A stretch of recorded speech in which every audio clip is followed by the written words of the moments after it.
You're listening to The Dead Prussian, a podcast about war and warfare, hosted by Mick Cook.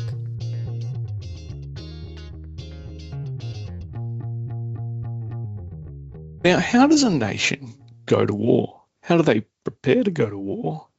What happens if that war is on a scale they haven't seen before? It's interesting. Mobilisation is quite a big topic. And today, we're going to talk a little bit about it, maybe a lot about it, but we'll see. G'day, listeners, and welcome back to The Dead Prussian.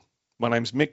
For those who haven't heard the show before, this is the only military history podcast about war and warfare that's named after a 19th century military Prussian theorist. Now, I say that having never checked. I'm sure there are actually other podcasts out there named after Big Carl, but we were the first, or maybe we were the second or third, I don't know, but we are probably the best. We still have a lot of 5-star reviews. We also have a lot of 1-star reviews, and I thank those people for their time. Now, it's been a while. No apologies for that. There's been a lot going on in the world, and we wanted to give you a limited series in 2025 leading up to what will be our 10th year next year. And I wanted to make sure I captured topics that not only you would find interesting, but ones that I was genuinely interested in and could give you a good discussion about. And strangely enough, at least 2 of the guests for the 2025 season, and possibly the 3rd, if I can confirm it, are people that I've known for a good while. In fact, the 10 years I've been doing this for, pretty much. So it's great to have the guests come on board and talk about topics that actually are pretty interesting. They talk about the type of topics you want to hear about, and one of those topics is mobilisation and how nations scale for war. Now, my guest today is Colonel Nathan Finney. He is a US Army member, but he's also a doctor of philosophy. And when I say philosophy, I mean military history, because I don't talk Immanuel Kant on this show, or as I say to my kids when they're annoying me, I Immanuel can't even. But Nate has been serving for, well, maybe I'll be polite and just not say how long he's been serving for, but he is a veteran of the wars in Iraq and Afghanistan, I believe. And he is also a veteran of multiple postings in Hawaii, of which I am very, very jealous of. But more importantly, he is a military historian out there who has been studying how nations prepare for war. One nation in particular, a lot of the world is very, very interested in. That is why I have him on the show today. Not just because he's a great mate, but also because he's got a great book that I managed to snag myself a copy of and beg him to sign so that I can resell it for millions of dollars in about 5 years when people realize how good this book is. And the book is called Ochestrating Power, the American Associational State in the First World War. Now, if that title doesn't grab you, I like the title, Orchestrating Power. Our discussion today will. But my first question for you, Nate, as I welcome you onto the show, is why choose to be a military historian? Thanks, Mick. First of all, it's a pleasure to be here, man. It's been a while. It's great to be on the podcast. I can't believe it's 10 years. Congrats. You've been doing the hard work for 10 years now. It's awesome. We could certainly get into Immanuel Kant, but I probably couldn't even keep up with you when it comes to philosophy. So I'm glad we're sticking to military history. So why military history for me? You know, I had previously gotten degrees in archaeology and public policy and public administration prior to, and used them throughout my personal and professional career up to that point. But I found as I was getting towards a PhD that the bottom-up analysis in history that focuses on both qualitative and quantitative elements and finds that evidence and then kind of builds up from there, essentially the historical method, I found it very compelling and useful in what I was doing in and out of the Army, and particularly in the Army. So prior to getting a PhD, I had been on the Army staff, and we were looking at kind of force regeneration, right? So if the end strength of the Army went down to a certain point, how would we grow and grow quickly for a large conflict? Kind of what I was going to study in World War I. And so we looked at different historical periods, different conflicts that the United States had been in, Korea, Vietnam, World War I, World War II. And I saw a lot of kind of parallels, or at least trends that were similar in World War I to what we were facing at that time we were doing that analysis. Things like a declining propensity to serve, no real interest in the American people in any kind of draft or selective service, and just the state of society when it came to mobilization pre-war, all were somewhat similar. And then as I came out and hung out with you for about 6 months, and I was at the Australian Strategic Policy Institute, did a little project working at mobilization of the Australian Army, those kind of interests continued. And so when I moved into a PhD program, I just knew kind of the historical method, and looking at history was the right way to approach what I thought was the most important conflict for me to understand as we were moving into the 21st century, and that was World War I. And we'll get to your book now, but I find it interesting, always interesting, because we've had a lot of soldier scholars on here, and it always tends to be a profession driven, but there's also an element of passion there. And I think that's something you find within professions versus vocations. There's not too many, and I'm going to be really insulting to certain trades here, and I don't mind, but there are not too many bricklayers that sit there and go, hey, I need to understand the academic elements of this. There's architecture for that, I guess. So, I mean, people can prove me wrong on that. Probably shouldn't have picked building for an example, because there's a whole academic discipline there. But you know what I mean? Like, it's an interesting element of the profession that seems to come when people start asking questions, particularly generations that have gone through long periods of conflict. Now, that decision to become a military historian, do your doctorate. So he's also Dr. Nathan Finney, for those people listening. You turn it into a book, which is really cool. And I've had guests on here that have turned their studies into a book before. And, the one question I'm not going to ask today, I didn't put in here, was, how painful was it to turn a thesis into a book that people want to read versus one that people need to mark, right? Because for those people who have done or are doing a PhD, the only people you really do a PhD for is yourself and the examiners. And so you've turned it into a book, which is, very, very fresh off the press. And it sounds like from what you're studying, the First World War was key part of this. So I guess for our listeners, what exactly is the focus of orchestrating power, noting that the First World War was pretty big? Yeah, absolutely. And you're right about the passion, right? Not just for profession, but if you're going to go get a PhD, you got to have a passion, because it is such a slog to get through, just learning all the elements in theory and methods you need to learn, and then applying those into a subject that you may go into passionate about. But once you start to really dig into it, if you don't have a passion for it, it's really hard to kind of work through it and finish that thesis or dissertation, as we say in the U.S. And even more so, as you alluded to, going from a thesis or dissertation into a book, because you've put in all of that intellectual sweat equity to creating your thesis, and then you have to change it so it's actually publishable. It takes that passion as well. For me, I was lucky that my advisor, Dirk Bonker at Duke, was fantastic. He and the rest of the committee I had were pretty dedicated to me writing a thesis, a dissertation that could easily be translated into a book. Really, all I had to spend a good amount of time changing is the introduction and the conclusion. Going from the academic historiography and literature review that was the thesis into an actual introduction that people would be interested to read, and then closing out the conclusion a little bit more clearly after having, finished the product and thought about it a little bit more. But to your question about the focus of orchestrating power, really at the heart of the book it's about how a country, and in this case, as you mentioned, the United States, reacts to war. How does it organize its resources, its people, and its organizations to generate military power in order to enter that fight or to sustain that fight?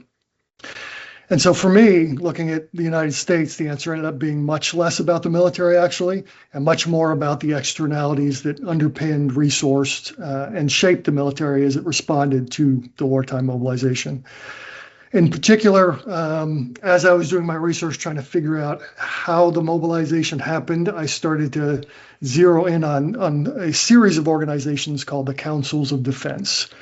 So before the United States entered the war in World War I, there was a Council of National Defense that was headed by the War Department and pulled in other agencies to really just assess if the United States were to go to war, would we be ready, mainly from a industrial resource perspective.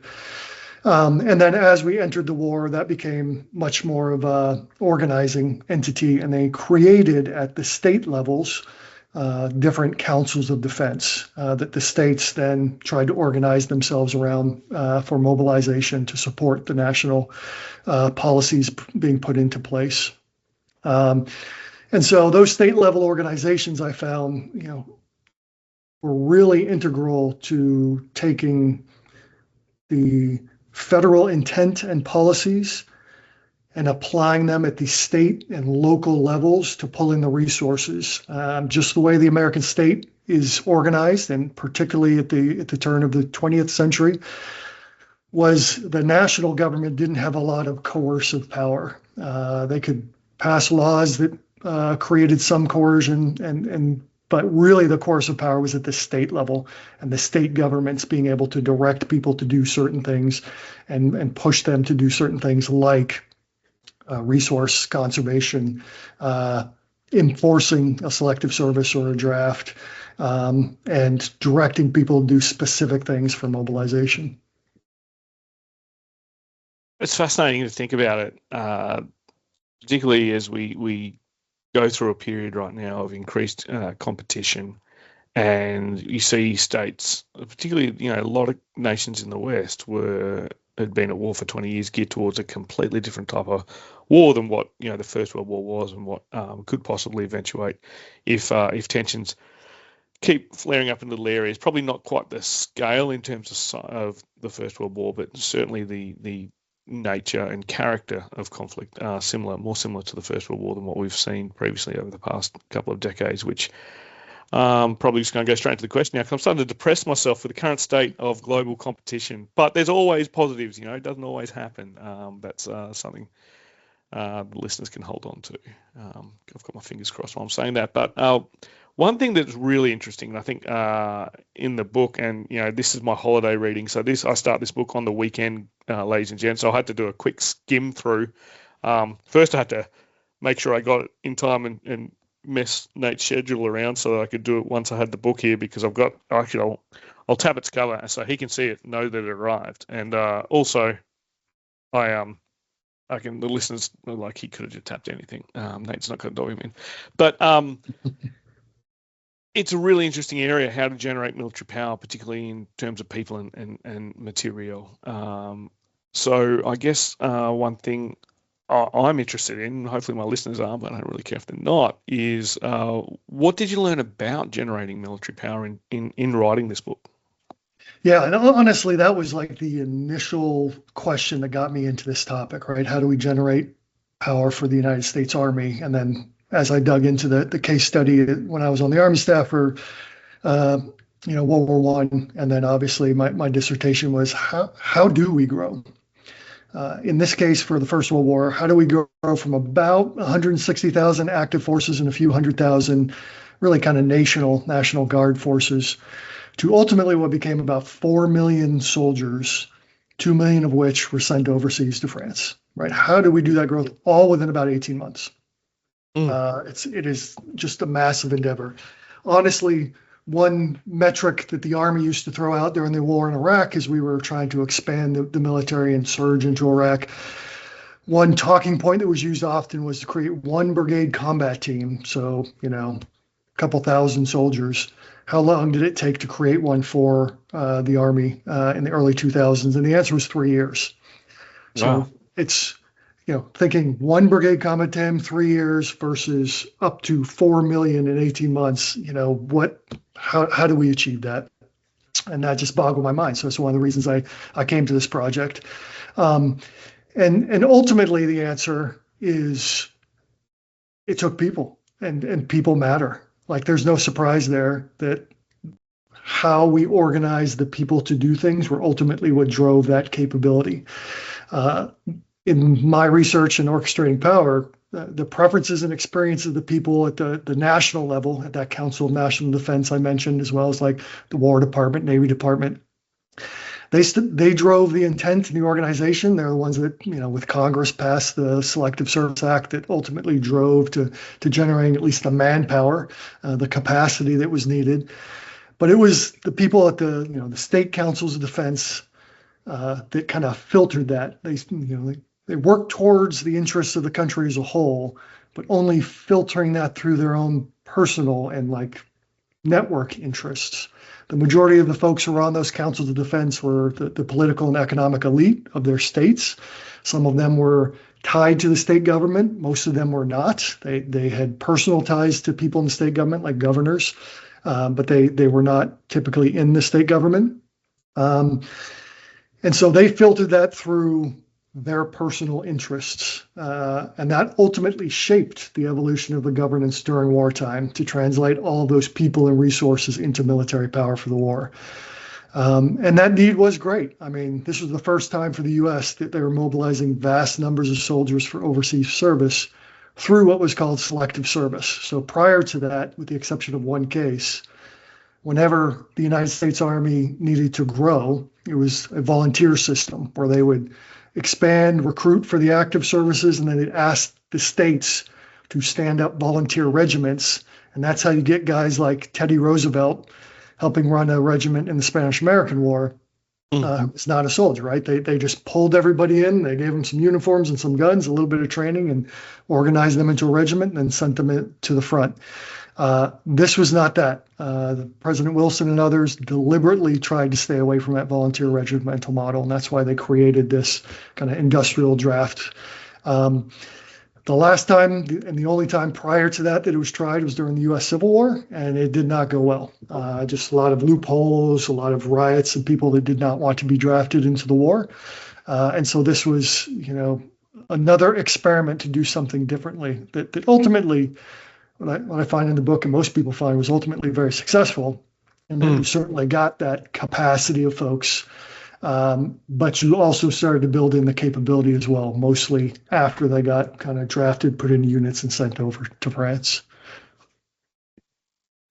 It's interesting, right, going from that culture, right, because, particularly fans of the American Civil War will understand that volunteer regiment example quite well. I mean, anyone, and I haven't done one, but anyone who's done a battlefield tour of places like Gettysburg, or even just watch the movie with where Jeff Daniels does an amazing performance, you'll understand the importance of those regimental affiliations and the volunteer nature of that, and then to turn to what we would now consider a more modern military mindset, which is, more akin to, what we saw in, probably more the closer ancient times, right? Like when you've got the Roman military state, where it's one national sort of force, and you've had to rethink. And you Americans are pretty independent thinkers, so it would have taken a lot to have people move their mindset. So quite an interesting way of doing it.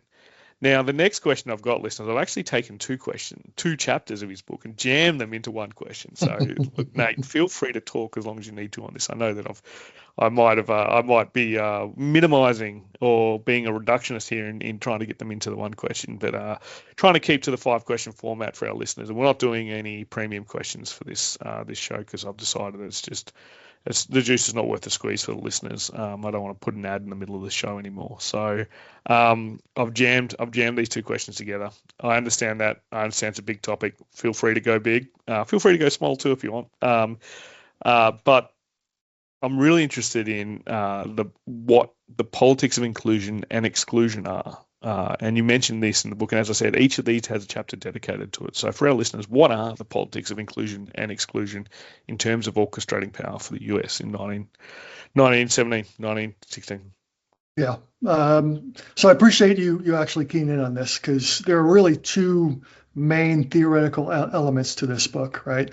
One I applied directly, just took from somebody else and applied. And the other one is kind of reformulated and applied based on kind of a thread of people's works, but isn't specific. So the first one that I applied directly is called the associational state. It's in the subtitle of the book. And that comes from Brian Ballow, a U.S. Academic here, that talks about the defining characteristic of a governance structure where it delegates the authority to, quoting him now, a politically palatable mix of intermediary institutions that can adapt public policy prescriptions to prevailing conceptions of the proper balance between collective ends and individual opportunity. And that such a complex structure of governance is seen through political behavior, interest group bargaining, and the intersection of the public and private sectors. Essentially what that says is, hey, it takes a lot, particularly in the American system, to balance between what you mentioned earlier, Mick, which is kind of the individualism and the individual liberty of Americans and how they view themselves, with the public good and what we need to achieve. And the American governance system of republicanism that, between the federal government and state governments as a balancing mechanism to that, with some key organizations in between to kind of translate between the federal government, state government, and between government as a whole and individuals, so private entities. And those intermediary institutions are ultimately what connect and manage those relationships. And that's what I was looking at when it came to the councils of defense. They were kind of public-private entities that bridged between the federal and the state, and also between government and private individuals. So that theory was one piece that just took whole cloth from Brian Ballow and just applied to this particular instance because it just spoke to me and was so clear. And the second theoretical element, which was more of I translated it and reformulated it for my own purposes, is this politics of inclusion and exclusion. Both of those theories are kind of public policy, political science type theories that I use to explain what I was seeing in the archives and letters of folks I was looking at. And that politics of inclusion and exclusion, I can thank my professor, Dirk Bonker at Duke, who I mentioned earlier. As we were talking through some of these things, he kind of started pointing me towards that kind of politics. And so for me, that politics of inclusion and exclusion was the best way to describe how different groups within the United States were either recruited or not recruited, but allowed, or even just straight out prevented from participating in any kind of mobilization activities, what types of activities, if they were included, they could do, and what types of groups were just straight affected by the mobilization, but had no say in the actual work itself. That kind of exclusion and inclusion allowed state leaders to generate the support they needed for wartime mobilization while preventing any kind of dramatic or lasting change due to kind of the draft. It was a way for them to select in people that they could put into mobilization activities, keep out others, so that whatever kind of political power existed in the state that they wanted to maintain, they could keep. And of course, as is probably obvious, that means it brings in elements of race, gender, class, all in this time period within the context of progressivism, particularly Southern progressivism. And so the clear examples, which you highlighted when you talked about the two chapters, Mick, is one chapter talks about how they incorporated women into mobilization, and then the chapter after that, how they incorporated, because I focus mostly on the American South, how they incorporated or not African Americans. And so with white women in particular, white women, they were included immediately. They had a representative on the state council. The Council of National Defense had a woman that was a part of the council. And so they were brought into the activities of mobilization and encouraged to undertake some, but mostly based on what the male leaders thought was appropriate for the time, right? Things like resource conservation, canning, and just trying to maintain and husband the resources of the state to be able to feed both people in the state, but also feed the soldiers who are going overseas, as well as things like manufacturing clothes, things of that nature, things that you would quote unquote they called women's work. They were allowed to do, and they were allowed to mobilize on their own as women. But other activities, they were completely kept out of, things like military mobilization, so military manpower, resources, and things like that. And then when it came to African American participation, they were largely excluded. So where women included in certain areas, African Americans, at least in the areas that I looked, were largely excluded. And this was interesting as the war moved on, because the federal government started to see they needed more manpower and they needed more support, and they started to put pressure on the states to pull in African American citizens to support the war. And many states, including North Carolina, where I do a lot of my focus, just pushed back as long as they could on that. They were not interested in integrating African Americans into mobilization activities.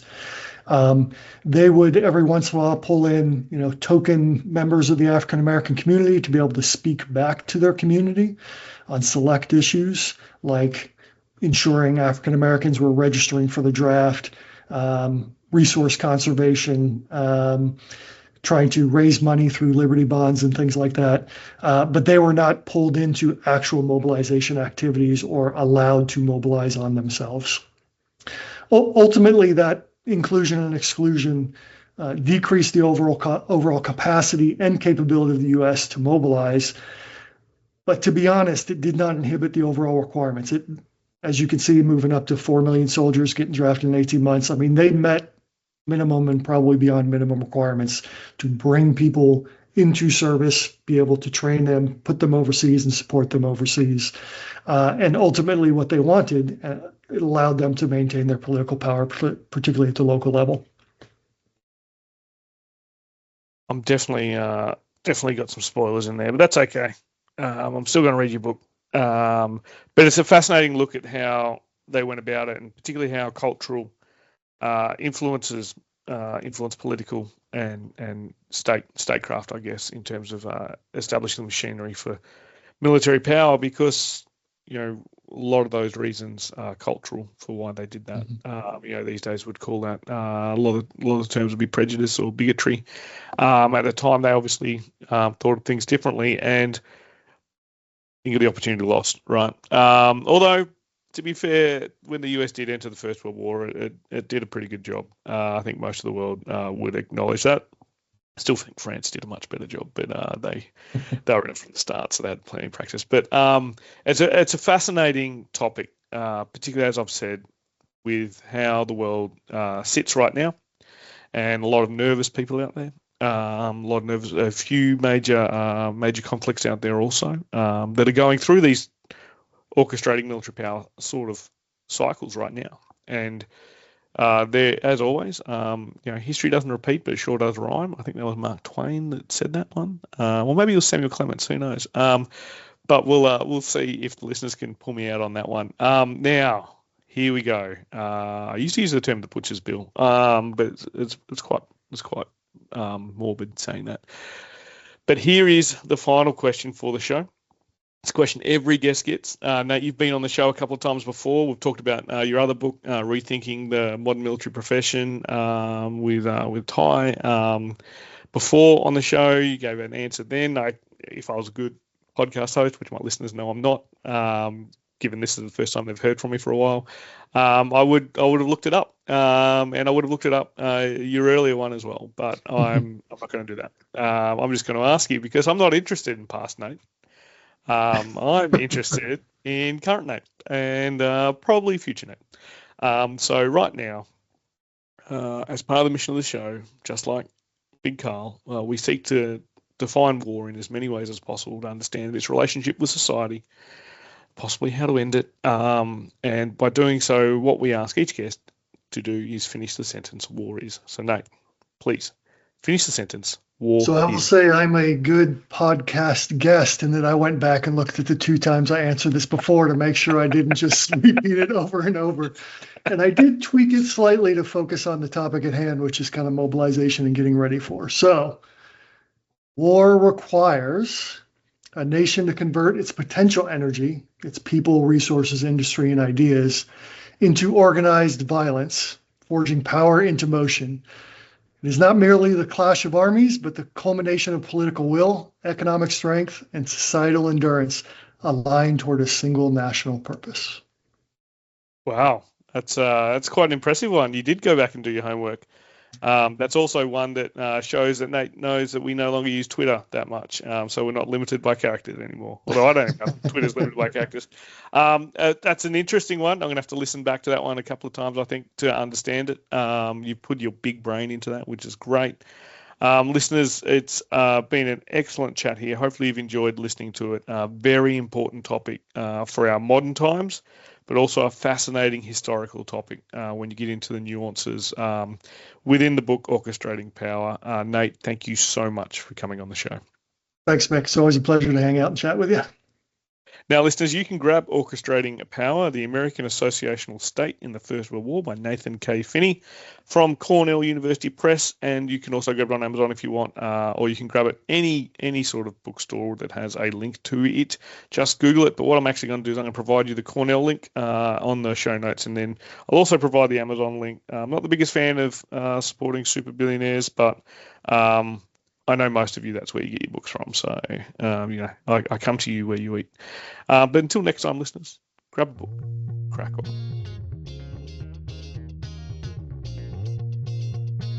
Follow the Dead Prussian podcast on Twitter at Dead Prussian Pod and Facebook at facebook.com/The Dead Prussian. The Dead Prussian podcast is hosted and produced by Mick Cook. The Dead Prussian podcast is copyright of Mick Cook.